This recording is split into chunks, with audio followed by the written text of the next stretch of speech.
ശ്രുതിസ്മൃതിപുരാണാനാം ആലയം കരുണാലയം നമാമി ഭഗവത്പാദം ശങ്കരം ലോകശങ്കരം.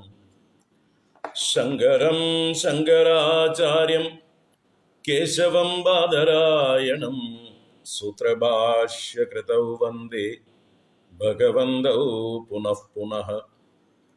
ഈശ്വരോ ഗുരുരാത്മേതി മൂർത്തിഭേദവിഭാഗിനേ വ്യോമവദ്വ്യാപ്തദേഹായ ദക്ഷിണാമൂർത്തയേ നമഃ. സദാശിവസമാരംഭാം ശങ്കരാചാര്യമധ്യമാം അസ്മദാചാര്യപര്യന്താം വന്ദേ ഗുരുപരമ്പരാം. ശിവം ശിവകരം ശാന്തം ശിവാത്മാനം ശിവോത്തമം ശിവമാർഗപ്രണേതാരം പ്രണതോസ്മി സദാശിവം. സർവമംഗളമാംഗല്യേ ശിവേ സർവാർത്ഥസാധികേ ശരണ്യേ ത്രയംബകേ ഗൗരി നാരായണി നമോസ്തുതേ. സച്ചിദാനന്ദരൂപായ വിശ്വോത്പത്യാദിഹേതവേ താപത്രയ വിനാശായ ശ്രീകൃഷ്ണായ വയം നമഃ. ഓം ശ്രീ ഗുരുഭ്യോ നമഃ. ഓം നമഃ ശിവായ. ഓം ശ്രീ മഹാദേവ്യൈ നമഃ. ഓം നമോ ഭഗവതേ വാസുദേവായ. ഹരി ഓം. എല്ലാവർക്കും നമസ്കാരം. എല്ലാവർക്കും സുപ്രഭാതം, ശുഭദിനം, സുസ്വാഗതം. ഒരു നല്ല ഞായറാഴ്ച ആശംസിക്കുന്നു എല്ലാവർക്കും. എല്ലാവരും അല്ലെങ്കിൽ തന്നെ കുടുംബത്തിലിരിക്കുകയാണ് എങ്കിലും ഇന്ന് എവിടെയും പോകേണ്ട കാര്യം ഇല്ല. എല്ലാവരും സുഖമായി കുടുംബസമേതം സന്തോഷമായിട്ട് പരസ്പരം സ്നേഹം പങ്കിട്ട് കഴിയുക. ഇപ്പം നമ്മുടെ ശങ്കര സ്തോത്ര തരംഗിണി പരമ്പരയിലെ 102-ാം ദിവസമായി ഇന്ന് പ്രാർത്ഥനാ ഷഡ്പദി സ്തോത്രം തുടരുകയാണ് നമ്മൾ. ഇന്നലെ വരെ 8 ക്ലാസ്സുകളായി. ഇന്ന് നമുക്ക് 9ാമത്തെ ക്ലാസ്സാണ്. 3 ശ്ലോകങ്ങളെ കഴിഞ്ഞിട്ടുള്ളൂ. ഇനിയും 4 ശ്ലോകങ്ങൾ ഉണ്ട്. നമുക്ക് തുടരാം. ആദ്യം ഒന്ന് പാരായണം ചെയ്യാം. ഓം അവിനയമപനയ വിഷ്ണോ ദമയ മനഃ ശമയ വിഷയ മൃഗതൃഷ്ണാം ഭൂതദയാം വിസ്താരയ താരയ സംസാരസാഗരതഃ. ദിവ്യധുനീഃ മകരന്ദേ പരിമള പരിഭോഗ സച്ചിദാനന്ദേ ശ്രീപതി പദാരവിന്ദേ ഭവഭയഖേദച്ഛിദേ വന്ദേ. സത്യവിഭേദാപഗമേ ആദതവാഹം നമാമഗീനസ്ത്വം സാമുദ്രോ ഹി തരംഗഃ ക്വചന സമുദ്രോ ന താരംഗഃ. ഉദ്ധൃതനഗ നഗഭിദനുജ ധനുജകുലാമിത്ര മിത്ര ശശി ദൃഷ്ടേ ദൃഷ്ടേ ഭവതി പ്രഭവതി ന ഭവതി കിം ഭവതി തിരസ്കാരഃ. മത്സ്യാദിഭിരവതാരൈഃ അവതാരവതാവതാ സദാ വസുധാ പരമേശ്വര പരിപാല്യോ ഭവതാ ഭവതാപഭീതോഹം. ദാമോദര ഗുണമന്ദിര സുന്ദര വദനാരവിന്ദ ഗോവിന്ദ ഭവജലധി മദന മന്ദര പരമം ദരം അപനയത്വം മേ. നാരായണ കരുണാമയ ശരണം കരവാണി താവകൗ ചരണൗ ഇതി ഷഡ്പദി മദീയേ വദന സരോജേ സദാ വസതു. നാരായണ കരുണാമയ ശരണം കരവാണി താവകൗ ചരണൗ ഇതി ഷഡ്പദി മദീയേ വദന സരോജേ സദാ വസതു. ഇതി ആദിശങ്കര ഭഗവത്പാദകൃതം പ്രാർത്ഥനാ ഷഡ്പദി സ്തോത്രം സമ്പൂർണം. ഹരി ഓം. വൈകി വന്നവർക്കും വീണ്ടും വീണ്ടും സ്വാഗതം. എല്ലാവർക്കും ഒരിക്കൽ കൂടെ നമസ്കാരം.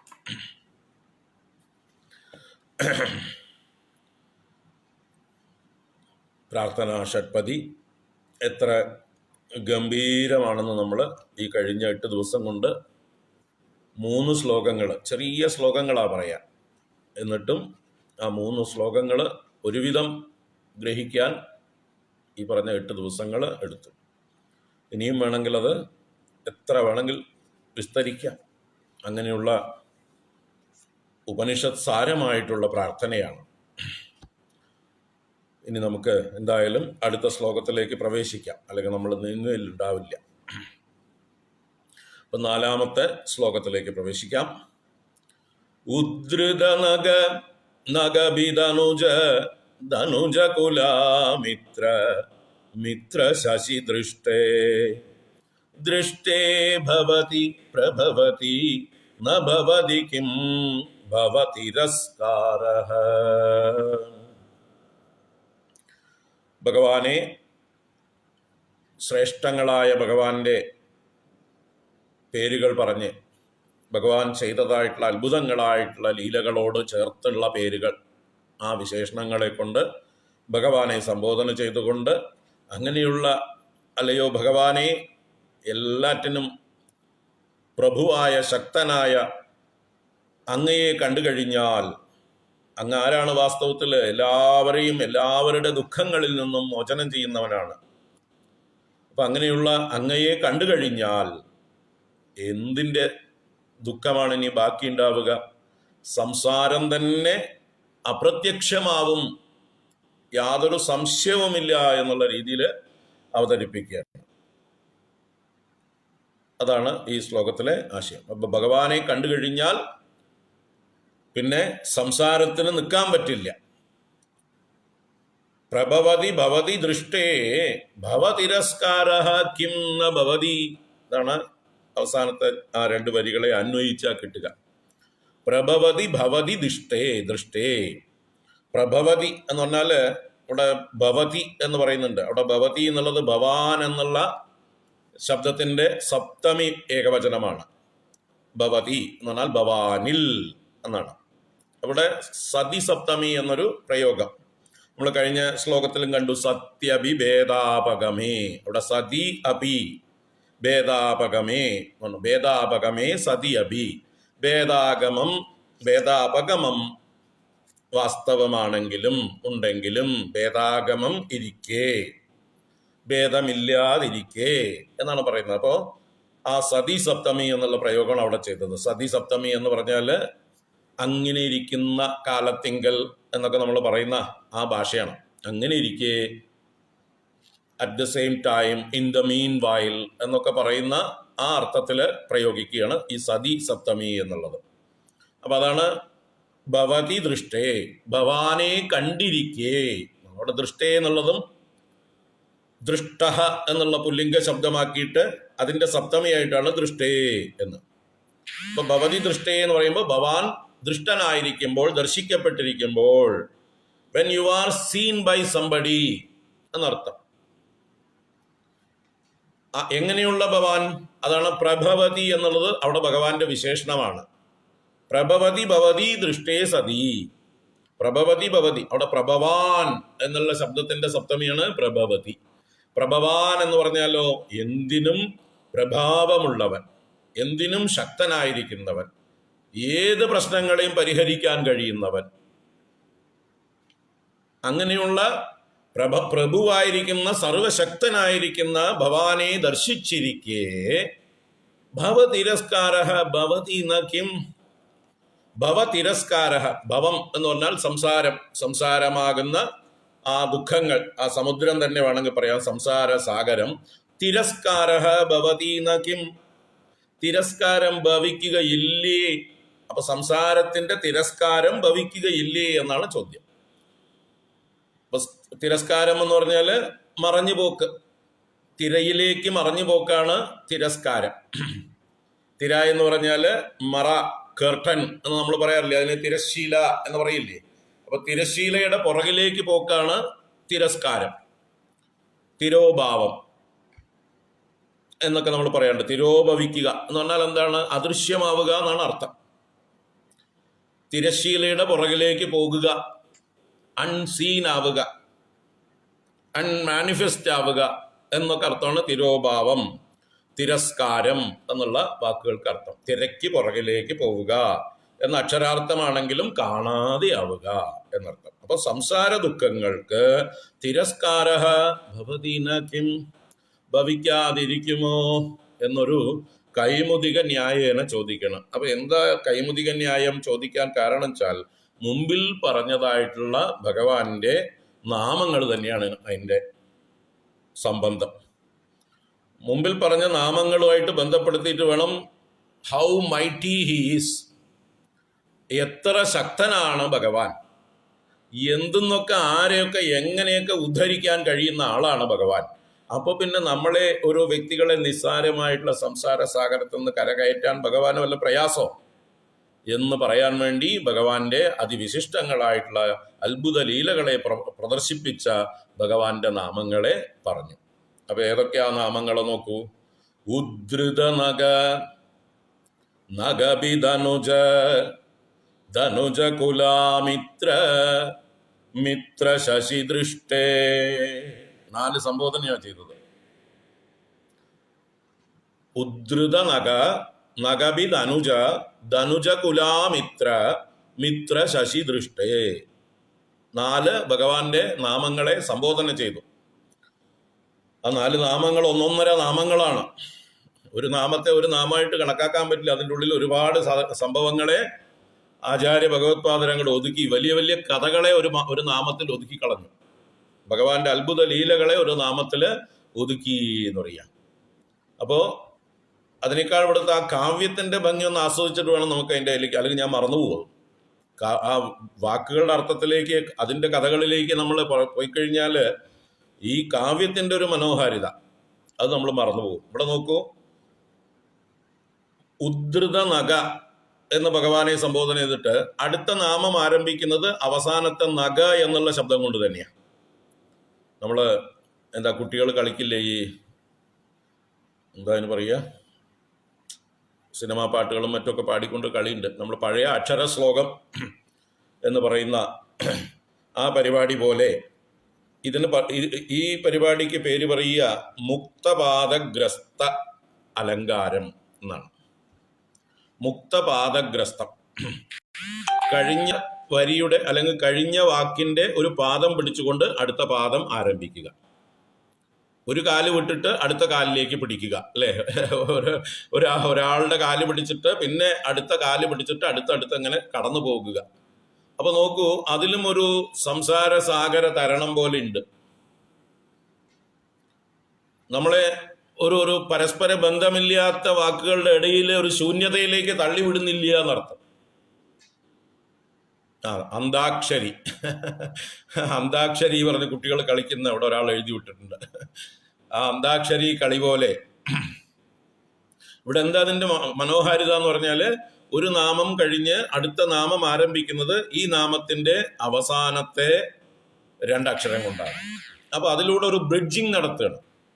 അപ്പൊ ഒരു സമുദ്രത്തെ തരണം ചെയ്യാനുള്ള ഒരു പാലം ഇടുന്നത് പോലെ ഭഗവാന്റെ നാമങ്ങൾ തമ്മിലുള്ള ഒരു കോർത്തിണക്കിയ ഒരു ബ്രിഡ്ജിങ്, അതിനാണ് മുക്തപാദഗ്രസ്തം എന്ന് പറയുന്ന അലങ്കാരമായിട്ട് പറയുക.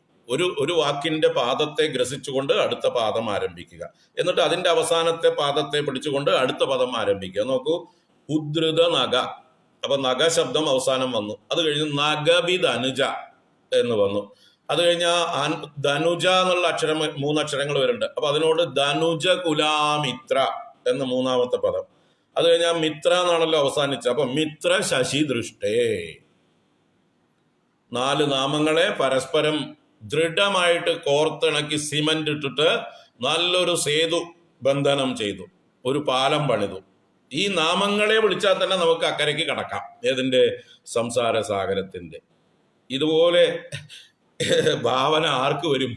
ആദിശങ്കര ഭഗവത്പാദർക്ക്. അല്ലാതെ ഈ ഒരു ശ്ലോകത്തിന്റെ ആശയത്തെ അതിന്റെ പദങ്ങളിൽ കൂടെ പോലും, അതിന്റെ അലങ്കാരങ്ങളിൽ കൂടെ പോലും പ്രദർശിപ്പിച്ചുകൊണ്ട്, അതുകൊണ്ടാണ് ആദിശങ്കര ഭഗവത്പാദർ മഹാകവി തന്നെയാണ്. അത്ഭുതകരമായിട്ടുള്ള കാവ്യങ്ങൾ രചിച്ചിട്ടുള്ളത്. നമ്മള് സൗന്ദര്യ ലഹരിയൊക്കെ കണ്ടു. ആ സൗന്ദര്യ ലഹരിയോട് തുലനം ചെയ്യാൻ ലോകത്തിൽ ഇന്ന് വരെ ഒരു കവിത ഉണ്ടായിട്ടില്ല. കാളിദാസനൊക്കെ ശങ്കരാചാര്യരുടെ പുറകിൽ നിൽക്കണം. നമ്മള് ശങ്കരാചാര്യർ ജനിക്കുന്നതിന് മുമ്പേ പറഞ്ഞതാണ് കാളിദാസൻ ഒന്നാമൻ എന്ന്. അപ്പൊ നമുക്ക് ശങ്കരാചാര്യർ ജനിച്ചിട്ടില്ല അല്ലേ? അന്ന് ഞാനുണ്ടായിരുന്നില്ല, അതുകൊണ്ട് നീ ഒന്നാമനായി. ആളില്ലാത്തപ്പോൾ പോസ്റ്റിൽ ഗോൾ അടിച്ചു എന്ന് കാളിദാസനെ പോലെ കാളിദാസനോട് നോക്കി ആദിശങ്കര ഭഗവത്പാദർക്ക് പറയാം. കാരണം അന്ന് പറഞ്ഞു കാളിദാസനെ ഒന്നാമനായിട്ടുള്ള കവിയായിട്ട് എണ്ണുമ്പോ അല്ലെ, പുരാ കവീനാം ഗണനാ പ്രസംഗേ കനിഷ്ഠികാധിഷ്ഠിത കാളിദാസ അദ്യാപി തത്തുല്യ കവേരഭാവാത് അനാമികാ സാർത്തവതി ബഭൂവ എന്നൊരു ശ്ലോകമുണ്ട്. എന്താ സംഭവം വെച്ചാല്, ഈ വിരലുകൾക്ക് ഓരോ പേരുണ്ട്. നമുക്ക് കൈവിരലുകളുടെ പേരാണ്. ഇതിന്റെ പേര് കനിഷ്ഠിക എന്ന് പറഞ്ഞാൽ ഏറ്റവും ഇളയവൾ എന്നാണ്. ചെറിയ വിരല്, ചെറുവിരല് കനിഷ്ഠിക. ഇതിന് പേര് അനാമിക എന്നാണ്. ഈ മോതിര വിരലിന് റിംഗ് ഫിംഗർ അനാമിക. ഇതിന്റെ പേര് മധ്യമ, നടുവിലുള്ളവൾ. ഇതിന്റെ പേര് തർജനി, പേടിപ്പിക്കുന്നവൾ, ഭീഷണിപ്പെടുത്തുന്നവൾ എന്നർത്ഥത്തിലാണ് തർജനി എന്ന്, തർജനം ചെയ്യുന്നവൾ. ഇത് അങ്കുഷ്ടം. ഇതിന് പേര് പെരുവിരലിന് അങ്കുഷ്ടം. അപ്പൊ ഇങ്ങനെ 5 വിരലിന് പേരിട്ടു. അപ്പൊ ഇതിന് എന്തുകൊണ്ട് അനാമിക എന്ന് പേരിട്ടു എന്നാണെങ്കിൽ, പണ്ട് ഒരു പണ്ഡിത സദസ്സിൽ വെച്ചിട്ട് ആളുകള് മഹാകവിമാരുടെ എണ്ണം എടുക്കാൻ തീരുമാനിച്ചു. ആരാണ് പ്രഥമൻ, ആരാണ് രണ്ടാമൻ, 1, 2, 3 സ്ഥാനം കൽപ്പിക്കാൻ വേണ്ടിയിട്ട് കവികളെ കുറിച്ച് എണ്ണുന്നതായിട്ടുള്ള സമയത്ത് കനിഷ്ഠികാധിഷ്ഠിത കാളിദാസ എണ്ണി. ഒന്നാമൻ കാളിദാസൻ തന്നെ, രണ്ടാമൻ വേറെ ആരുമില്ല. അല്ല സോറി, സംശയമില്ല, കാളിദാസനോട് മത്സരിക്കാൻ തുല്യനായിട്ട് ആരുമില്ല. ഒന്നാമൻ കാളിദാസൻ. രണ്ടാമൻ ആരാ? രണ്ടാമൻ കവികളൊക്കെ ഉണ്ട് ഇഷ്ടം പോലെ. പക്ഷെ കാളിദാസനോട് താരതമ്യം ചെയ്യുമ്പോൾ അടുത്തവിടെ നിൽക്കാൻ പോരാത്തതുകൊണ്ട് അദ്യാപി തത്തുല്യ കവേരഭാവാത്, ഇന്നും കാളിദാസന് തുല്യനായിട്ടുള്ള ഒരു കവിയുടെ അഭാവം കൊണ്ട് അനാമിക സാർത്തവതി ബഭുവ. ഇതിന് പേര് അനാമിക, പേരില്ലാത്തവൾ. അപ്പൊ ഒന്നിന് കാളിദാസൻ എന്ന് പറഞ്ഞപ്പോ 2ന് ആരുടെ പേരിടും? പേരില്ലാത്തതുകൊണ്ട് അനാമിക എന്ന് ആ പേര് നിലനിന്നു പോയി എന്ന്, അനാമിക എന്ന് പേര് വരാൻ കാരണം പറഞ്ഞു. അപ്പോ ശങ്കരാചാര്യ ജനിച്ചിട്ടില്ല ഈ ശ്ലോകം ഉണ്ടാക്കുമ്പോൾ. ഇപ്പൊ അതിനുശേഷമാണ് ശ്ലോകം ഉണ്ടാക്കിയതെങ്കിൽ ഒന്നാമനായിട്ട് ശങ്കരാചാര്യ എണ്ണിയിട്ട് വേണം പിന്നെ കാളിദാസനോ ബാക്കിയുള്ള കവികളെയൊക്കെ എണ്ണാനായിക്കൊണ്ട്. ഞാൻ പറയുന്നത് ആദിശങ്കര ഭഗവത്പാദരിലെ കവിത്വത്തെ വേണ്ടത്ര ലോകം മനസ്സിലാക്കിയിട്ടില്ല, അംഗീകരിച്ചിട്ടില്ല എന്ന് പറയണം. ഇനിയിപ്പോൾ അദ്ദേഹത്തിന് നമ്മുടെ അംഗീകാരമൊന്നും വേണ്ട, എങ്കിലും ചിന്തിക്കുക. അതിന് കാരണങ്ങളുണ്ട്. അതിന് കാരണം രാഷ്ട്രീയപരമായിട്ടുള്ള കാരണങ്ങൾ തന്നെയാണ്. ശങ്കരാചാര്യരെ എങ്ങനെയെങ്കിലും ഒതുക്കണം, അതിന് ഒരുപാട് പേർക്ക് ആവശ്യമുണ്ട്. ശങ്കരാചാര്യരെ മുമ്പിലേക്ക് കൊണ്ടുവന്നാൽ, ഹൈലൈറ്റ് ചെയ്താൽ ആ ഫിലോസഫിക്ക് ഭാരതത്തിൽ എന്തെന്നില്ലാത്ത പ്രതിഷ്ഠ കിട്ടും. അദ്വൈതം എന്നുള്ളതായിട്ടുള്ള ആ ഫിലോസഫി ഭാരതത്തിന്റെ ഫിലോസഫിയായിട്ട് പ്രതിഷ്ഠ നേടും. അപ്പൊ ഈ പറഞ്ഞ പല ഇസങ്ങളും ഇവിടെ കൊണ്ടുവരാൻ പറ്റില്ല അല്ലെ? മാർക്സിസവും കമ്മ്യൂണിസവും മറ്റുള്ള ചിന്തകളൊന്നും ഇവിടെ മുളയ്ക്കാതെ പോകും, അടുത്തേക്ക് വരാൻ പറ്റാതെ പോകും. അപ്പൊ എങ്ങനെയെങ്കിലും ഈ മണ്ണിൽ നിന്ന് ആ ശങ്കരാചാര്യരുടെ ചിന്ത തന്നെ അകറ്റണം എന്നുള്ളതായിട്ടുള്ള മനഃപൂർവമായിട്ടുള്ള പരിശ്രമം എല്ലാ ഭാഗത്തു നിന്നും ഉണ്ടായിട്ടുണ്ട്. ഇരിക്കട്ടെ, നമുക്കത് കുത്തിപ്പൊക്കിയെടുക്കാം. വരും കാലങ്ങളിൽ ശങ്കരാചാര്യരുടെ വൈഭവം ഭാരതം ഉച്ചത്തിൽ ഘോഷിക്കുന്നതായിട്ടൊരവസ്ഥ വരട്ടെ. ലോകം മുഴുവൻ അല്ലെങ്കിലും മനസ്സിലാക്കിയിട്ടുണ്ട്, പോരാ, ഇനിയും മനസ്സിലാക്കണം ലോകം. അപ്പോൾ പറഞ്ഞു വന്നത് ഈ അന്ത്യാക്ഷരങ്ങൾ തമ്മിലുള്ള ബന്ധം, മുക്തപാദഗ്രസ്തം എന്നുള്ള അലങ്കാരം. അതാണ് ഉദ്ധൃത നഗ നഗബിധനുജ ധനുജകുലാമിത്ര മിത്ര ശശിദൃഷ്ടേ. 4 പേരുകൾ വിളിച്ചിട്ട് അങ്ങനെയുള്ള പ്രഭുവായിരിക്കുന്ന സർവശക്തനായിരിക്കുന്ന ഭവാനെ ദർശിച്ചിരിക്കെ ഭവതിരസ്കാരം സംഭവിക്കാതിരിക്കുമോ? ഭവതിരസ്കാര ഭവതി ന കിം എന്ന് കൈമുദിക ന്യായമാണ്. കിം എന്ന് ചോദിച്ചാൽ കിം ന ഭവതി. കൈമുദിക ന്യായം എന്ന് പറഞ്ഞാല് ഏറ്റവും വലിയ വലിയ കാര്യങ്ങളെ പറഞ്ഞിട്ട് ചെറിയ കാര്യം എത്ര നിസ്സാരം എന്ന് പറയാനാണ്. ഇന്ന ആളുകളെ അവൻ മല്ലയുദ്ധത്തിൽ തോൽപ്പിച്ചു, പിന്നെയാണോ ഈ കൃമി കീടം പോലെയുള്ള ഒരാളെ എന്ന് പറയില്ലേ നമ്മള്? അതുപോലെ അങ്ങനെ ആ കൈമുദിക ന്യായപ്രകാരം ഇവിടെ പറയുകയാണ്. അപ്പൊ എന്തൊക്കെയാണ് ഭഗവാന്റെ പേരുകൾ നോക്കാം. ഉദ്ധൃത നഗ. ഉദ്ധൃത നഗ. ഇവിടെ നഗം എന്ന് പറഞ്ഞാൽ പർവ്വതത്തിന്റെ പര്യായമാണ്. നഗം, അകം, നഗം രണ്ടും പർവ്വതമാണ്. എന്താണ് ഗം എന്ന് പറഞ്ഞാൽ ഗമിക്കുന്നത്, ദാറ്റ് വിച്ച് മൂവ്സ്. ചലിക്കുന്നത് ഗം, ഗമിക്കുന്നത്. അതിന്റെ ഓപ്പോസിറ്റ് ആണ് അകം എന്നും നഗം എന്നും പറയുന്നത്. നഗച്ഛതി ഇതി നഗം. ഗമിക്കാത്തത് സ്ഥാവരം. അപ്പൊ പർവ്വതം സ്ഥാവരമാണ്. അപ്പൊ ആ പർവ്വതത്തെ പറഞ്ഞിട്ട് അകം, നഗം. അതിനെ ഉദ്ധൃതൻ. ഉദ്ധൃത നഗ എന്ന് പറഞ്ഞാൽ ഉദ്ധരിച്ച പർവ്വതത്തോടു കൂടിയവനെ. അപ്പൊ പർവ്വതത്തെ ഉദ്ധരിച്ചവനെ എന്നാണ്. അപ്പൊ ഭഗവാൻ വിഷ്ണു പർവ്വതത്തെ ഉദ്ധരിച്ചിട്ടില്ലേ? അല്ലേ? ഭാഗവതത്തിൽ 2 പർവ്വതങ്ങളെ 2 പ്രാവശ്യം ഉദ്ധരിച്ച കഥയുണ്ട് അല്ലേ ഭഗവാൻ? ഏതൊക്കെയാണ്? മന്ദര പർവ്വതം പാലാഴിയിൽ താഴ്ന്നു പോയപ്പോ കൂർമ്മമായി ഉദ്ധരിച്ചു അല്ലേ? അപ്പൊ കൂർമാവതാരത്തെയും ഉദ്ധൃത നഗ എന്ന് വിളിക്കാം. ഇനി ഗോവർദ്ധന പർവ്വതത്തെ 7 വയസ്സുള്ള ബാലനായിരിക്കെ തന്നെ തന്റെ ചെറുവിരൽ കൊണ്ട് പൊക്കി നിന്ന് 7 ദിവസം ആ പർവ്വതത്തെ അനങ്ങാതെ കൊട പോലെ പിടിച്ചു നിർത്തി. എത്ര നിസ്സാരമായിട്ട്. 7 വയസ്സുള്ള ബാലൻ ശ്രീകൃഷ്ണ ഭഗവാൻ. അവിടെയും ഭഗവാന് ഗോവർദ്ധനോദ്ധാരകൻ അല്ലെ? ആ ഗോവർദ്ധനോദ്ധാരകൻ തന്നെയാണ് ഇവിടുത്തെ ഉദ്ധൃത നഗൻ എന്ന് പറയുന്നത്. അപ്പോ ഇങ്ങനെ വലിയ വലിയ പർവ്വതങ്ങളെ ഉദ്ധരിച്ച ഒരാൾക്ക് നിസ്സാരനായിട്ടുള്ള എന്നെ ഉദ്ധരിക്കാനാണോ പ്രയാസം? ചോദ്യം കൊള്ളാലോ. മന്ദര പർവ്വതത്തെ ഉയർത്തിയ ഒരാൾക്ക് അത് ജഡമായിട്ടുള്ള മഹാപർവ്വതങ്ങള് അകം, അതുപോലെ ഗോവർദ്ധനം എന്നുള്ള ജഡമായിട്ടുള്ള വലിയൊരു പർവ്വതത്തെ ചെറുവിരല് കൊണ്ട് 7 വയസ്സുള്ള ബാലനായിരിക്കുമ്പോൾ അത്ഭുതകരമായി ഉയർത്തി 7 ദിവസം നിർത്തിയ ഒരാൾക്ക് ഈ നിസ്സാരനായിട്ടുള്ള എന്നെ ഈ സംസാര സാഗരത്തിൽ നിന്ന് ഉദ്ധരിക്കാൻ വല്ല പ്രയാസമുണ്ടോ എന്ന് താല്പര്യം. അതുപോലെ ആ ഭഗവാൻ എപ്പോഴാണ് നഖത്തെ ഉദ്ധരിച്ചത്? ആർക്ക് വേണ്ടിയിട്ടാണ്? ആ സന്ദർഭങ്ങളൊക്കെ ഒന്ന് ഓർക്കുക അല്ലേ? കൂർമാവതാരം എടുത്തത് എപ്പോഴാണ്? ദേവന്മാർക്ക് ജരാനരകൾ ബാധിച്ച് അവർക്ക് സ്ഥാനങ്ങളെല്ലാം നഷ്ടപ്പെട്ട് അല്ലെ, ഐശ്വര്യമെല്ലാം നഷ്ടപ്പെട്ട് അസുരന്മാരാൽ പരാജിതരാക്കപ്പെട്ട് അവശരായി ഗതികെട്ട് അലഞ്ഞു തിരിയായിരുന്നവര്. അങ്ങനെ ഗതികെട്ട് അലഞ്ഞു തിരിഞ്ഞിരുന്ന ആ ദേവന്മാര് ബ്രഹ്മദേവനെയും കൂട്ടി പാലാഴിയിൽ ചെന്ന് ക്ഷീരസാഗരത്തിൽ ചെന്ന് ഭഗവാനെ സ്തുതിച്ച് ഭഗവാൻ പ്രസാദിച്ച് ഭഗവാൻ അവരോട് ഒരു പ്രോജക്റ്റ് കൊടുത്തതാണ്.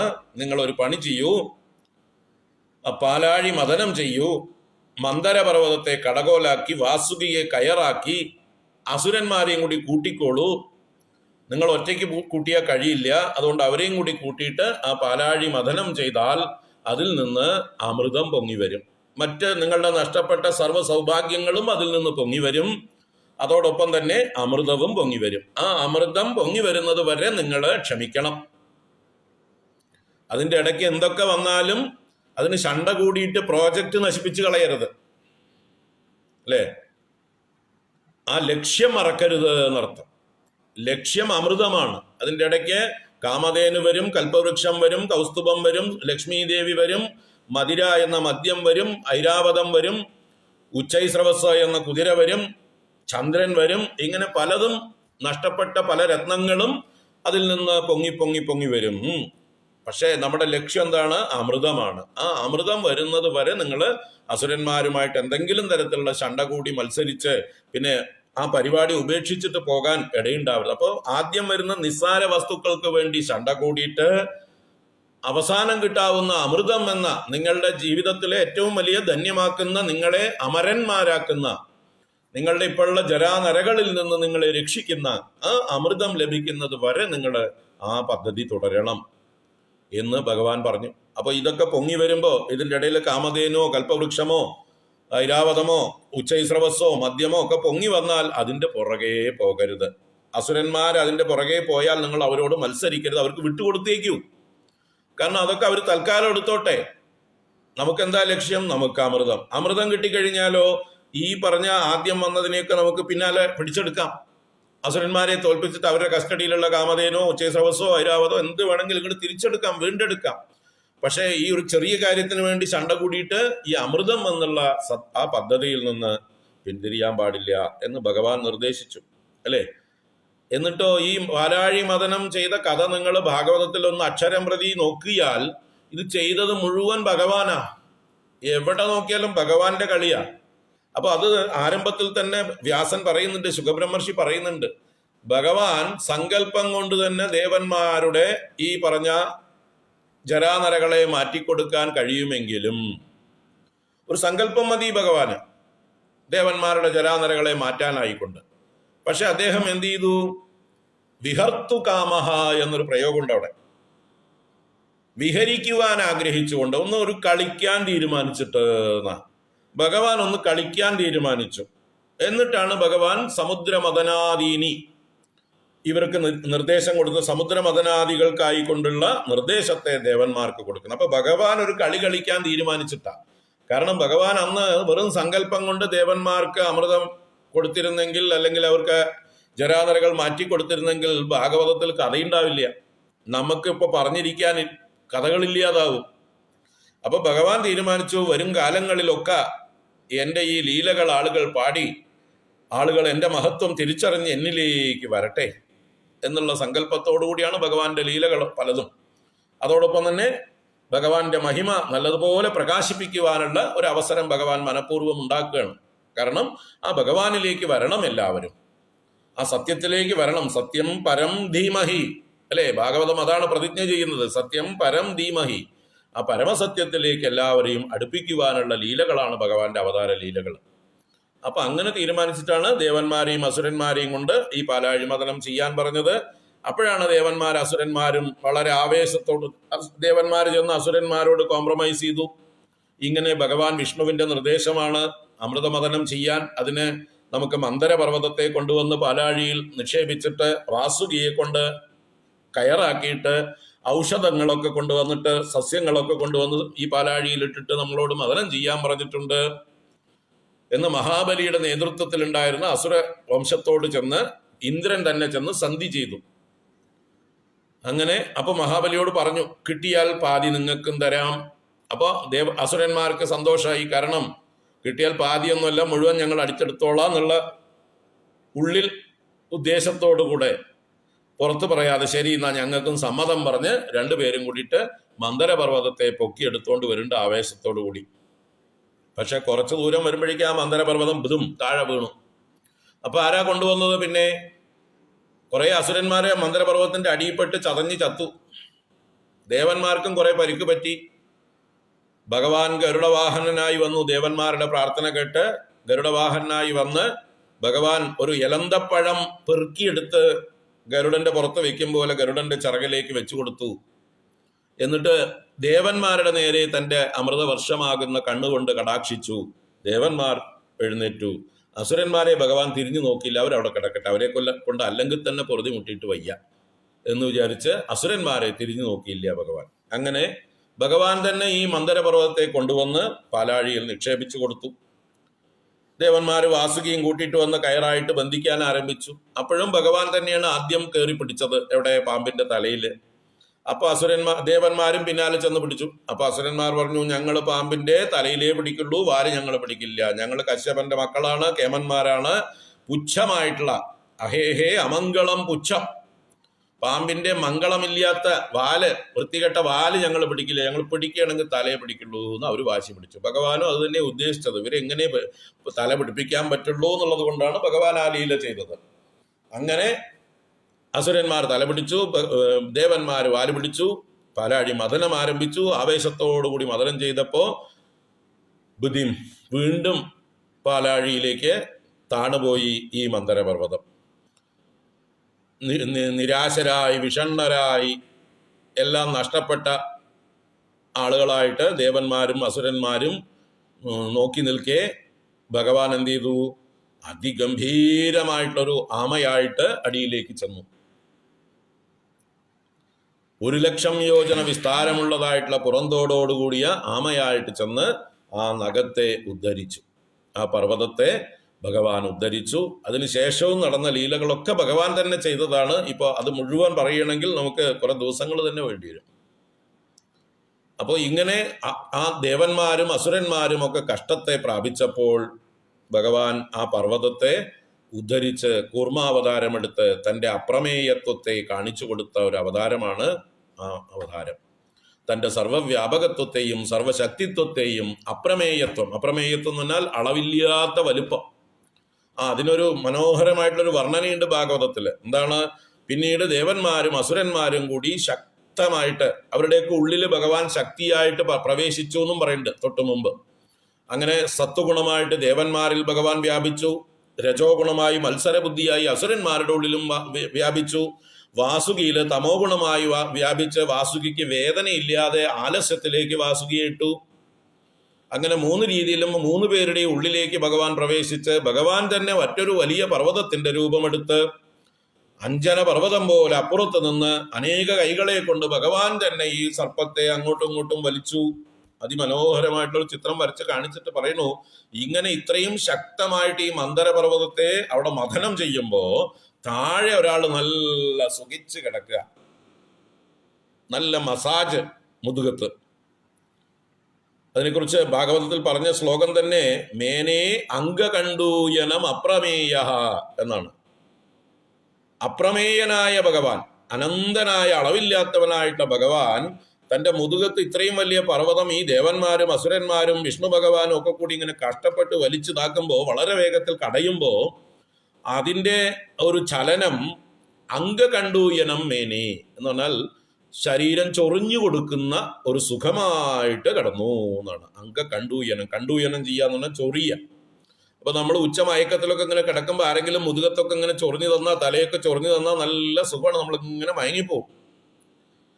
ആ ഒരു ആലസ്യത്തോടുകൂടെ ഭഗവാൻ ഈ പർവ്വതത്തെ വഹിച്ചു എന്ന് പറയുന്നുണ്ട്. ഭഗവാന്റെ മുതുകത്ത് ഈ പർവ്വതം ഒന്നും അല്ലായിരുന്നു എന്നർത്ഥം, ഒരു മസാജ്. അപ്പൊ ഭഗവാന്റെ അപ്രമേയത്വം, അപ്രമേയൻ എന്നാൽ അളവില്ലാത്തവൻ എന്നാണ്. പ്രമേയ വിഷയമല്ലാത്തവൻ, പ്രമയ്ക്ക് വിഷയമല്ലാത്തവൻ, അറിവിന് വിഷയമല്ലാത്തവൻ അപ്രമേയൻ. ആ ഇൻഫിനിറ്റി ഭഗവാന്റെ അനന്തശക്തിയെ പ്രദർശിപ്പിച്ച ഒരു ലീലയാണ് കൂർമാവതാരം. ഒരുപാട് തത്വങ്ങളുണ്ട് കൂർമാവതാരത്തിൽ, നമുക്കത് ഭാഗവതം പറയുമ്പോൾ പിന്നെ കാണാം.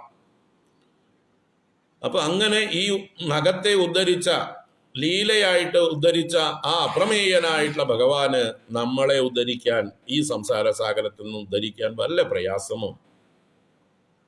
അതുപോലെ ഭഗവാന്റെ മറ്റേ ലീലയും, ശ്രീകൃഷ്ണനായി ഗോവർദ്ധന പർവ്വതം ഉദ്ധരിച്ച ലീലയും അറിയാലോ നമുക്കൊക്കെ, അല്ലേ? ഇന്ദ്രയാഗം ഭഗവാൻ തന്നെ മുടക്കി. എന്തിനാ? ഇന്ദ്രന്റെ അഹങ്കാരം ശമിപ്പിക്കാൻ വേണ്ടി. കാരണം ഇന്ദ്രൻ വിചാരിച്ചു താനാണ് ലോകത്തിന് മുഴുവൻ മഴയെ കൊടുക്കുന്നവൻ, താനാണ് ലോകങ്ങളുടെയും രക്ഷകൻ, ത്രിലോകങ്ങളുടെയും രക്ഷകൻ എന്ന് സ്വയം ഒരു ഇൻഡിപെൻഡന്റ് സാമ്രാജ്യം ആണ് തൻ്റെ ഈ ലോകം എന്ന് സ്വയം കരുതി. നമ്മുടെ ഇപ്പോഴുള്ള ചില ഭരണാധികാരികളെയൊക്കെ പോലെ, അല്ലേ? ഭാരതത്തിൽ നിന്ന് വേറിട്ടതാണ് കേരളം എന്നുള്ള മട്ടിലാണ് ഇവിടെ ചില ആളുകളുടെയൊക്കെ ഭരണം. ഒരു ഇൻഡിപെൻഡന്റ് ആയിട്ടുള്ള ഒരു ഭരണമാണ് ഇവിടെ നടത്തിക്കൊണ്ടിരിക്കുന്നത്. ഭാരതീയമായിട്ടുള്ള ജനാധിപത്യ നിയമങ്ങളൊക്കെ കാറ്റിൽ പറത്തിക്കൊണ്ട്. ചിന്തിക്കുക നിങ്ങൾ, എല്ലാ നിയമങ്ങളെയും കാറ്റിൽ പറത്തിക്കൊണ്ട് സ്വേച്ഛ അനുസരിച്ച് ധാർഷ്ട്യത്തോടുകൂടെ എന്ത് തോന്നിയവാസവും ചെയ്യുന്നതായിട്ടുള്ള ആ ഒരു ഭരണം. അപ്പോൾ എവിടെ നിന്ന് ഇടപെടേണ്ടി വരും? കേന്ദ്രത്തിൽ നിന്ന് ഇടപെടേണ്ടി വരും, അല്ലേ? അതിൻ്റെ ഒരു പഴയ പതിപ്പാണ്. ഇന്ദ്രൻ തൻ്റെ അഹങ്കാരം കൊണ്ട് മതിച്ചിരിക്കുമ്പോൾ ആ ഇന്ദ്രന്റെ അഹങ്കാരം തീർക്കണം എന്ന് വെച്ചിട്ടാണ് ഭഗവാൻ ഈ ഒരു ലീല ചെയ്തത്. ഇന്ദ്രന് സമർപ്പിക്കേണ്ട യാഗത്തെ ഗോവർദ്ധന പർവ്വതത്തിനുള്ള പൂജയാക്കി മാറ്റി. അപ്പൊ കോപിച്ച ഇന്ദ്രൻ പ്രളയകാല മേഘങ്ങളെ മുഴുവൻ ഗോകുലത്തിൽ ഒന്നിച്ച് വർഷിക്കുന്നു. ആ ഗോകുലത്തിലേക്ക് നിരന്തരമായിട്ടുള്ള ഇടിയും മഴയും തുമ്പിക്കൈ വണ്ണത്തിലുള്ളതായിട്ടുള്ള ധാരകളായിട്ട് ജലധാര പെയ്യുകയാണ്. മിന്നലും ഇടിയും ഒക്കെ ആയിട്ട് വന്നപ്പോൾ ഗോകുലത്തെ തന്നെ ഒലിപ്പിച്ച് കളയാനുള്ള പദ്ധതിയായിരുന്നു. ഒരു മേഘസ്ഫോടനം എന്ന് പറയാവുന്ന ഒരു സംഭവം. സാമ്പർത്തക മേഘങ്ങളെ മുഴുവൻ അവിടെ കൊണ്ടുവന്ന് അഴിച്ചുവിട്ടു. എന്നെ ധിക്കരിച്ച ആ ഗോപന്മാരെ ഞാനൊരു പാഠം പഠിപ്പിക്കേണ്ടത് എന്നായിരുന്നു ഇന്ദ്രന്റെ വിചാരം. ഒരു ചെറിയ ഗോപാല പയ്യന്റെ, പശുവിനെ മേയ്ക്കുന്ന ചെക്കന്റെ വാക്ക് കേട്ടിട്ട് എന്റെ അടുത്ത് കളിക്കുക എന്നായിരുന്നു അവിടെ ഇന്ദ്രന്റെ അഹങ്കാരം. അങ്ങനെ ആ പെരുമഴ പെയ്തതായിട്ടുള്ള സമയത്ത് ഗോപന്മാരെല്ലാവരും ആരെ ആശ്രയിച്ചു? കൃഷ്ണനെ ആശ്രയിച്ചു. കൃഷ്ണനെ വിളിച്ചു കരഞ്ഞു അവര്. കൃഷ്ണ, ഈ ഗോകുലത്തെ അങ്ങ് തന്നെ ഉദ്ധരിക്കണം എന്ന് പറഞ്ഞ് ഭഗവാന്റെ അടുത്ത് ചെന്ന് അവരെല്ലാവരും കൂടി അപേക്ഷിച്ചു. ആ പശുക്കളും പശുക്കുട്ടികളും ഗോപന്മാരും ഗോപികമാരും കുട്ടികളും ആബാലവൃദ്ധം ജനങ്ങളും ഭഗവാന്റെ അടുത്ത് ശരണം പ്രാപിച്ചു. ഭഗവാൻ എന്ത് ചെയ്തു? ഭഗവാൻ പറഞ്ഞു, നിങ്ങൾ ഗോവർദ്ധന പർവ്വതത്തെ പൂജിച്ചില്ലേ, ആ ഗോവർദ്ധന പർവ്വതം നമ്മളെ രക്ഷിക്കും, വരൂ ഇങ്ങട് എന്ന് പറഞ്ഞിട്ട് എല്ലാവരും കൂടി ഗോവർദ്ധന പർവ്വതത്തിന്റെ അടുത്തേക്ക് ചെന്ന് കണ്ണടച്ച് നിങ്ങൾ ഗോവർദ്ധനത്തോട് പ്രാർത്ഥിച്ചോടൂ എന്ന് പറഞ്ഞു. എല്ലാവരും കണ്ണടച്ച് തുറക്കുന്നതിൻ്റെ ഉള്ളിൽ തന്നെ ഭഗവാൻ എന്ത് ചെയ്തു? ആ ഗോവർദ്ധന പർവ്വതത്തെ തൻ്റെ ചെറു വിരൽ അകത്തേക്ക് അതിൻ്റെ അടിയിലേക്ക് ഒരു ദ്വാരമുണ്ടാക്കി കടത്തി. ഒരു കൊച്ചുകുട്ടി ഒരു കൂൺ പറിച്ചെടുക്കുന്ന ലാഘവത്തിൽ പൊക്കി അങ്ങോട്ട് പിടിച്ചു, വിരലുകൊണ്ട് താങ്ങി നിർത്തി. എല്ലാവരെയും വിളിച്ചു, വരൂ എന്ന് പറഞ്ഞ് എല്ലാവരും അകത്തേക്ക്. ഗോകുലം മുഴുവൻ, സർവ്വചരാചരങ്ങൾ എന്ന് പറയാൻ വേണമെങ്കിൽ, പശുക്കുട്ടികളും പൂച്ചക്കുട്ടികളും പട്ടിക്കുട്ടികളും കുരങ്ങൻകുട്ടികളും മയിലുകളും തത്തകളും എന്ന് പറഞ്ഞ പോലെയുള്ള എല്ലാവരും അവിടെ ഉണ്ട്. മനുഷ്യര് എല്ലാവരും അപാലവൃദ്ധം ജനങ്ങളും അവരൊക്കെ ചുറ്റും നിരന്ന് നിൽക്കേ ഭഗവാൻ ഒരു കൈ കൊണ്ട് ഓടക്കുഴലും ഊതിക്കൊണ്ട് അവരെ ആനന്ദ സാഗരത്തിൽ ആറാടിച്ചു. അവര് 7 ദിവസം കഴിഞ്ഞു പോയത് അറിഞ്ഞില്ല, അല്ലേ? കാലമേ അറിഞ്ഞില്ല. അവര് പുറത്ത് പെയ്യുന്ന മഴയെ ഒരു തുള്ളി പോലും അവർ അറിഞ്ഞില്ല. ഇന്ദ്രൻ തകർത്ത് പെയ്യാണ് പുറത്ത്. ഇവിടെ പൂർണ്ണ വാട്ടർ പ്രൂഫിങ് ഭഗവാന്റെ സങ്കല്പത്തിന്റെ അടുത്തേക്ക് ഒരു തുള്ളി വെള്ളം വരുന്നില്ല. അങ്ങനെ ഇന്ദ്രന്റെ മേഘം മുഴുവൻ സ്റ്റോക്ക് കഴിഞ്ഞു. പുതിയ സ്റ്റോക്ക് കിട്ടണമെങ്കിൽ ഹോൾസെയിൽ ആയിട്ടുള്ള ഭഗവാനെ സമീപിക്കണം. ഭഗവാൻ കൊടുത്തില്ല. ഭഗവാന്റെ ഡിപ്പാർട്ട്മെന്റിന്റെ ഹെഡ് മാത്രമാണ് ഇന്ദ്രൻ എന്ന് മറന്നിട്ട് സ്വയം മേഘങ്ങൾ ഉണ്ടാക്കാമെന്ന് വിചാരിച്ചപ്പോൾ കഴിഞ്ഞു, സ്റ്റോക്ക് കഴിഞ്ഞു. 7 ദിവസം കൊണ്ട് മഴ മുഴുവൻ പെയ്തു തീർന്നു. ഇവിടെ ഗോപന്മാരും ഗോപികമാരും ഗൃഹത്തിലിരിക്കുന്നതിനേക്കാളും ആനന്ദമായിട്ട് ഭഗവാന്റെ കൂടെ ഇരുന്നു. അതാണ് ഏറ്റവും വലിയ രസം. അവർക്ക് ഭഗവാന്റെ ചുറ്റും ഇരിക്കുക എന്ന് പറയുമ്പോൾ ഭഗവാനോട്, ഭഗവാന്റെ ഓടക്കുഴലും കേട്ട് ഭഗവാനോട് തമാശ പറഞ്ഞ്, കൂട്ടുകാരായിട്ടുള്ള ഗോപന്മാരൊക്കെ തമാശയ്ക്ക് ഭഗവാനോട് പറഞ്ഞു, അങ്ങേക്ക് കൈ കഴക്കില്ലേ, ഞങ്ങളും താങ്ങാട്ടോ എന്ന് പറഞ്ഞ് അവരുടെ കയ്യിലൊക്കെ വലിയ വലിയ വടികളുണ്ട്. അതുകൊണ്ട് താങ്ങി പിടിച്ചുകൊണ്ട് ഭഗവാനെ സഹായിക്കുന്ന മട്ടിൽ അവരൊക്കെ കളിച്ചു. അവർക്കറിയാം ഭഗവാന്റെ ശക്തി, എങ്കിലും തമാശയായിട്ട് അവരൊക്കെ കളിച്ചു. അതൊക്കെ ഇന്ദ്രനുള്ള പരിഹാസമാണ്. ഈ പിള്ളേര് വിചാരിച്ചാൽ എന്നെ ഇത്ര നിസ്സാരമായിട്ട് തോൽപ്പിക്കാൻ പറ്റുമോ എന്നുള്ള ആ ഒരു അവസ്ഥയിലേക്ക് മൂക്കും കുത്തി വീണു ഇന്ദ്രൻ. അങ്ങനെ എല്ലാം നഷ്ടപ്പെട്ട് അഹങ്കാരം ശമിച്ച ഇന്ദ്രൻ ഭഗവാന്റെ നേരിട്ട് വരാൻ ധൈര്യം പോലും ഇല്ല.